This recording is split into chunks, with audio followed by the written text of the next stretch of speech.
Public defenders are lifelines for countless Americans with limited resources, but these unsung heroes have been overworked. They've been underpaid for far too long as millions of people continue to suffer financial hardship due to the pandemic. It makes legal counsel almost inaccessible. Jonathan Rapping is the author of Gideon's Promise, a public defender movement to transform criminal justice. He's also the founder of Gideon's Promise organization, and he joins me now to talk about it.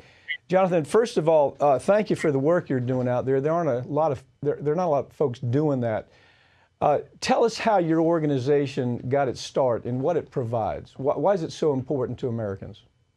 Yeah, Mike, and thank you so much for having me and giving us space to talk about this.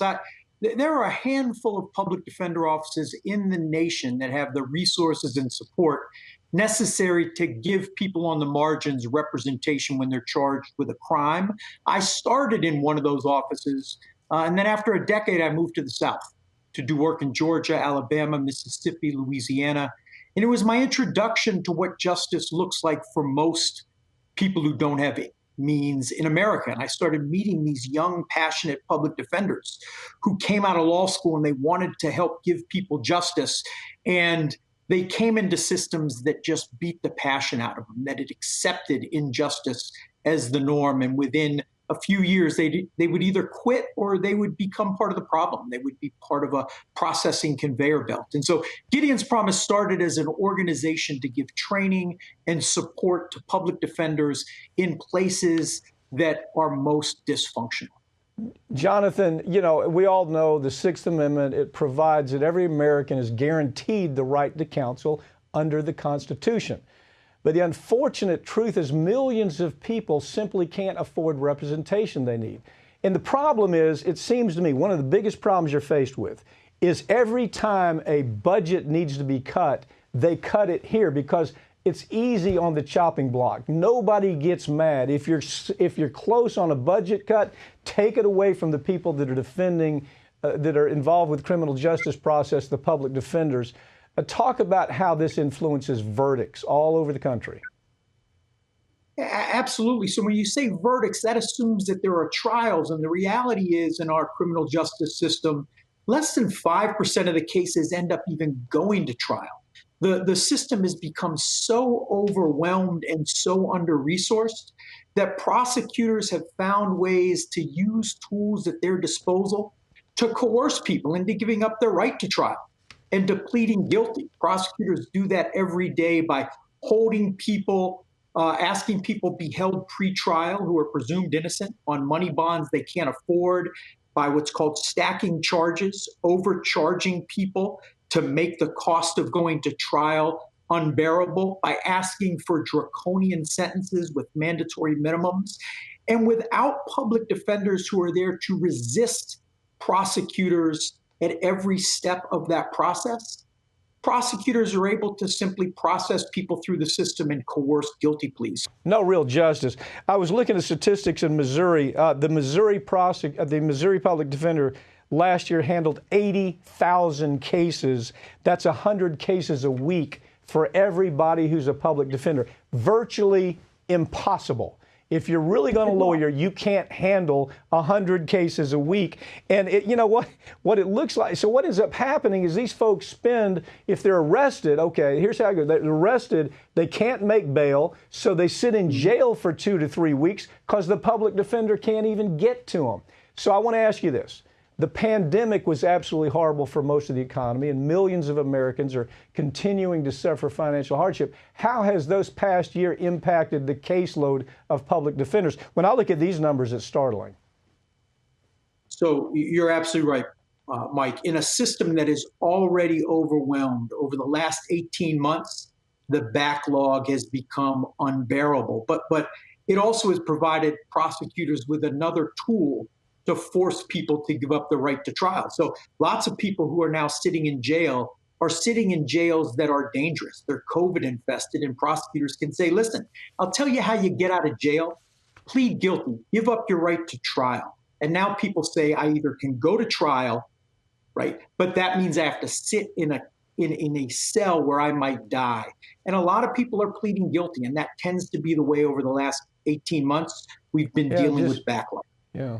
Just plead guilty and make it all go away. Your book, by the way, I've read it. It's excellent. Gideon's Promise. And I think what you captures, these numbers I took a look at somewhere else. This is startling. In 2016, 166 people were exonerated after they went back in. They had been convicted. They were exonerated after we went back in and took a look at all the underpinning of it. That's the biggest problem. We have innocent people who are pleading. They're going to jail for no good reason. Public defenders have long been the unsung heroes for millions of defendants. And it seems like right now we're kind of ignoring that. Unfortunately, they've been overworked, underfunded for years. Why haven't more resources been given to this? Well, look, Mike, I think right now we're at a time where the nation is acutely aware of the violence happening to marginalized communities in the streets. We see what happened to George Floyd and Breonna Taylor and Andrew Brown, but most people survive police encounters and they're thrown into a system where they're subjected to a routine violence, an invisible violence, a normalized violence that isn't captured on cell phone footage. That's the violence that public defenders have to interrupt. It's public defenders who stop that conveyor belt, and we don't have cameras. People don't know about it, so it goes under the radar. Jonathan, thank you for joining me. Gideon's Promise, an excellent, we'll have it up on the screen. It's an excellent book. People that don't understand how serious this is really need to read this. Thank you for joining me. Thank you so much, Mike. And finally tonight, some good news as the state of California braces for more droughts. They've warned Nestle to stop stealing their water. Farron Cousins joins me again to talk about that. We've done this story. They are thieves. Yep. Nestle, they're thugs and thieves. First of all, they're operating without a license. They operated for years without even having a current license, and they're taking money in this state that is dying from dryness, right? Right. And we all know, we've seen the wildfires in California over the last 10 years get worse and worse. And part of it is because the state is so dry due to climate change. But then you have this company come in, Nestle, that's been there for 100 years or more, sucking water out of the state, bottling it, selling it for a huge profit, overstaying their permit, overdrawing what their permit even said to begin with. Not only was it expired, but they were still doing more than the expired permit allowed. And here the California state is begging them, and they're not really enforcing it too hard, but they're begging them, you've got to stop. Why beg it? Why go after Kick them? them Have out the forever. Attorney General do something that they have the right to do. Here's where it is. They're limited to 8 million gallons over a period of time. They're actually pumping 32 million. Right. So there's that. Plus, the problem is Sierra, the entire area of Sierra, they used to have about more than 50 inches of rain. These last couple of years, it's been less than 20 inches of rain. So these people, this is public commons is at risk here, the public commons of California, and they're letting these thugs just bully their way through. The Attorney General's doing nothing. Governor's doing nothing to stop this. Well, and the water that they're sucking out is supposed to make its way downstate and feed these areas that are already, according to the governor, well, he's declared an emergency, a drought emergency in these areas that may not exist or may not be as bad if Nestle wasn't over there stealing all the water. Yeah. And again, you hit it. You and I have been talking about this story for many, many years now. And unfortunately, we're probably two of the only people still talking about this story. Why won't regulators do? Why won't the governor and the attorney general do what they're supposed to do? And that's their job. This is a big story. The drought's going to get worse, and Nestle's going to believe they can just push their way through here, Farron. Thank you for joining me, okay? Thank you. That's all for tonight. Find us on Twitter and on Facebook at facebook.com/RT America's Lawyer. You can watch all RT America programs on DirecTV channel 321 and also stream them live on YouTube. Be sure to check out RT's new portable app where you can watch all your favorite shows.